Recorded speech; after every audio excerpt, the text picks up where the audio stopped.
안녕하세요. 5월 7일 7일일 해외 정치 뉴스 요약입니다. 바이든 경제체계 미래 비전에 대한 뉴스입니다. 미국 경제는 강함과 약함 사이에 놓여 있으며 새로운 일자리 창출은 줄어들고 인플레이션과 은행 부실 문제 등이 경제 성장에 방해가 될 것이다. 오늘 발표된 4월 실업률은 기대를 큰 폭으로 상회했지만 실업률을 낮추는 것이 미 연방준비제도의 목표 중 하나이므로 미래에 대해 여전히 불투명하다. 다음은 은행이 파산하는 것을 방지하기 위해 연방은행 국제센터 FDIC 보험금을 인상해야 할 필요가 있다는 전문가들의 의견입니다. 지금 현재 인물과 취지에 따라 변동성이 큰 FDIC는 최대 $250만까지 보장하는데 이를 새로운 금액인 $2,500만에서 $5,000만으로 인상하거나 완전히 보장하는 방안을 검토 중에 있습니다. 이러한 금융적 위기 상황에서 연중 연방으로 계속 예금을 보장하여 패닉을 가져오는 사례를 예방하고자 FDIC가 인상되는 것입니다.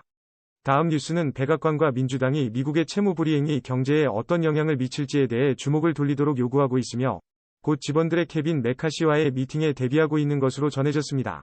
이 시점에서 가져올 수 있는 최악의 시나리오는 주식시장이 45% 하락하고 실업률이 5%포인트 상승을 초래하며 대공황과 비슷한 식견을 유발할 수 있다는 것입니다.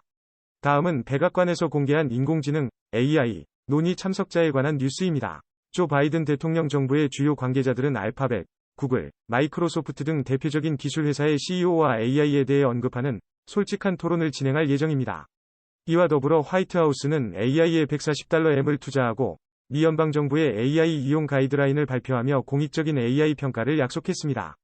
이번 회의 및 발표는 경제, 국가 안보, 민주주의, 개인정보 등의 많은 위험성을 지닌 AI 기술에 대한 대응책을 논의하기 위해 열린 것입니다. 다음은 미국 민주, 공화당 쟁론으로 인해 세액 수입 부족 문제로 인한 이전보다 일찍 정부 부채 한도 초과 가능성이 대두되어 미주 시장이 위축될 수 있다는 뉴스입니다. 물론 연방의회 입회를 지금보다 늦게 하면 문제를 해결할 수 있겠지만 이는 적극적으로 대처하기보다는 시장의 압박과 같은 결과를 초래할 수 있다는 것입니다. 다음은 미국의 채무 한도 위기 속에서 이뤄지는 좌우 합작 속에서 자존심 대결을 벌이고 있는 대화에 대한 뉴스입니다. 비충전 메커니즘 나선 트레저리 부채 상한선이 다가오면서 지난 3번 중 4번 위안 조치는 결국 적자를 더 만들었다는 비판을 받았습니다. 이번 대화에서는 적자가 해결되는 대화가 이루어지길 바라는 목소리도 있지만 명확한 해결책이 있게 될지 불안감도 여전합니다. 다음은 디즈니와 플로리다 주지사 로널드 디산티스 사이에서 벌어지고 있는 갈등에 대한 뉴스입니다. 이번 갈등이 선동적일 수도 있는 것 같다고 우려되며 저자는 이를 인천광역시의 방위를 자청해 판도라의 상자를 열 듯한 매우 위험한 전례를 불러온다는 것과 미국을 한층 나눌 수 있는 것 같다는 것을 경고하고 있다. 플로리다의 방식이 따라올 수도 있기 때문이다. 다음은 미국 국채 한도와 관련한 뉴스입니다. 미국 재무부 장관 자넷 이엘렌은 하원의원 케빈 메카시에게 보낸 서한에서 빚 한도를 인상하지 않으면 미국은 6월 1일부터 채무를 감당하지 못할 수 있다고 경고했습니다. 그녀는 이를 우리가 특별 대책을 다 잡을 수 있는 시점이라며 최대한 빨리 빚 한도를 인상해야 한다고 강조했습니다. 다음은 의회원들이 주식 거래를 금지하지 않았는데 은행 위기가 이를 바꿀 수 있는지에 대한 뉴스입니다. 미국 의회 소속 2개 정당 대표 9명 이상이 3월 금융위기 기간에 은행 주식을 팔았다는 사실이 알려져 이를 계기로 의회원들의 주식 거래 금지 요구가 다시 제기되고 있다는 소식입니다.